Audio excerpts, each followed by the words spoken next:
Praise the Lord. இயேசு கிறிஸ்துவின் நாமத்தினால யாவரையும் வாழ்த்துகிறேன். சத்துரு நமக்கு விரோதமாக இந்த உலகத்துல எக்கச்சக்கமான சத்துருக்கள் இருக்கிறாங்க.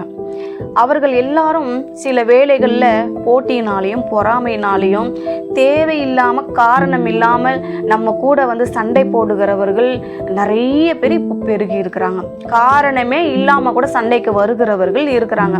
அது எதை காரணமாக வைத்து வேண்டுமானாலும் இந்த உலகத்துல இருக்கலாம். ஆனா பாருங்க, ஒரு எக்ஸாம்பிள் நான் உங்களுக்கு சொல்றேன். இப்போ ஸ்தேவான் எடுத்துக்கொள்ளுங்க. ஸ்தேவான் கல்லெறியப்பட்டு கொல்லப்பட்டான். அவன் தேவனுடைய பிள்ளை. அது மட்டும் தான் நமக்கு இப்ப முக்கியம். அவன் கிறிஸ்துவன், தேவனுக்காக ஊழியம் செய்தவன். ஆனால் இவனுடைய கொலை செய்யப்படும் போது இவனை பிடித்து கொடுத்தது யாரு? பவுல் என்கிற சவுல். இந்த சவுல் முதல்ல எப்படிப்பட்டவனா இருந்தா, கிறிஸ்தவர்களை துன்பப்படுத்துகிறவனாக, எங்கெல்லாம் கிறிஸ்தவர்கள் இருப்பாங்களோ தேடி தேடி, எங்கெல்லாம் ஊழியம் செய்கிறாங்களோ சுவிசேஷத்தை சொல்லுகிறார்களோ தேடி தேடி கண்டுபிடித்து கொண்டு அங்க மற்றவங்கள் இடத்துல கொடுக்கறத வைராக்கியம் உள்ளவனா இருந்தான். நான் யாரு தெரியுமா? நான் கமாலியலின் பாதத்துல உட்கார்ந்து படித்தவன், எனக்கு எல்லா ஞானமும் தெரியும், என்கிட்ட யாரும் தப்பி வைக்கவே முடியாது என்று சொல்லி கொண்டு கொடுத்தவன் தான் அவன். ஆனா அவங்க எல்லாரும் என்ன பண்ணாங்க? அவனை கல்லெறிந்து கொண்டான். ஆனா ஸ்தேவான் பண்ண ஒரே ஒரு காரியம், வானத்தை அண்ணாந்து பார்த்து அவன் ஜெபித்தான். மிகவும் உற்சாகத்தோடு ஜெபித்தான். அவனுடைய கண்ணீர், அவனுடைய வியாதனை, அவனுடைய வியாகுலம் சகலவற்றையும் கர்த்தர் பார்த்தார். ஆனா அது விட்டாரா? அதை முடித்து விட்டு சவுல் போகிற வேளையிலே கர்த்தர் இம்மிடியேட்டாக அவனை சந்தித்தார். அது எப்படின்னா, உங்களுக்கு எல்லாருக்கும் தெரியும்.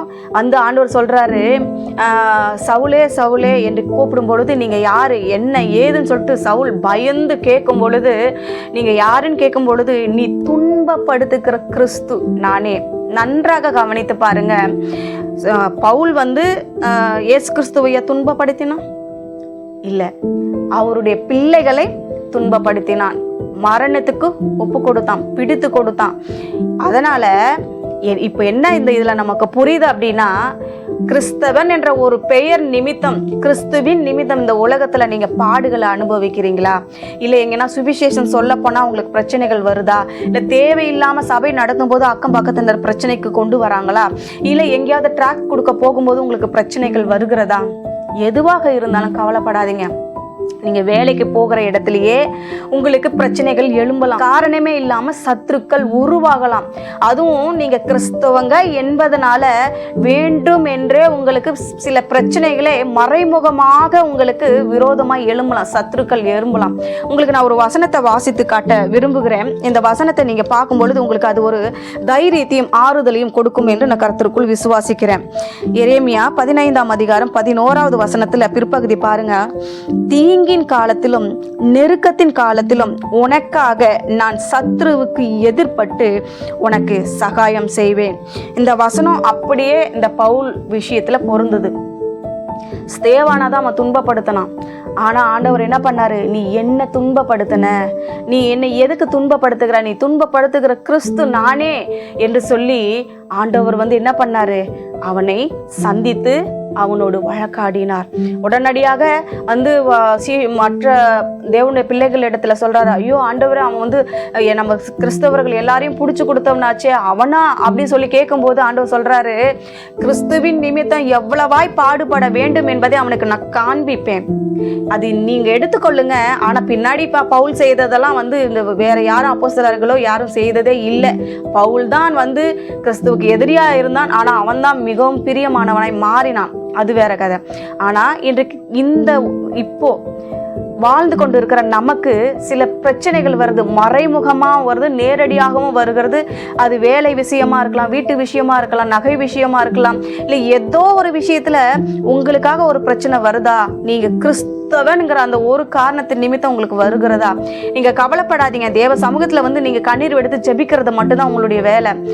கிறிஸ்து உங்களுக்காக உன் சத்ருவுக்கு எதிர்பட்டு உனக்காக அவனோடு வழக்காடுவார். எப்படி ஸ்தேவானுக்காக போயிட்டு சவுலோடு கர்த்தர் வழக்காடினாரோ, நீ துன்பப்படுத்துகிற கிறிஸ்து நானே. ஆனா அவன் ஒரு கிறிஸ்தவனை துன்பப்படுத்தினான். கிறிஸ்து பிளஸ் அவன், அவனை துன்பப்படுத்தினான். அது கிறிஸ்துவையே துன்பப்படுத்துகிற மாதிரி. ஆகையினால நீங்க கவலைப்படாதிருங்க.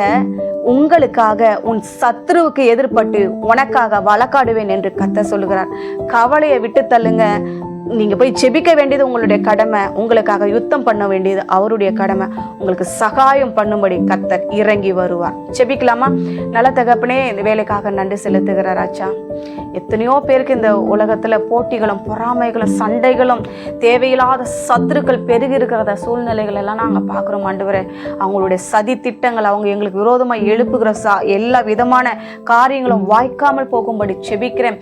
உனக்கு விரோதமாய் உருவாக்கப்படுகிற எந்த ஆயுதமும் வாய்க்காமல் போகும் என்று சொன்னீங்களே, அப்படியா நீர் எங்களை பாதுகாத்துக் கொள்ளும். எங்களுடைய வழக்க உங்க கரத்துல ஒப்பு கொடுக்கிறோம்.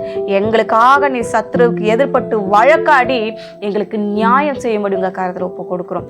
இயேசுவின் நாமத்துல ஜெபிக்கிறோம் பிதாவே, ஆமென்.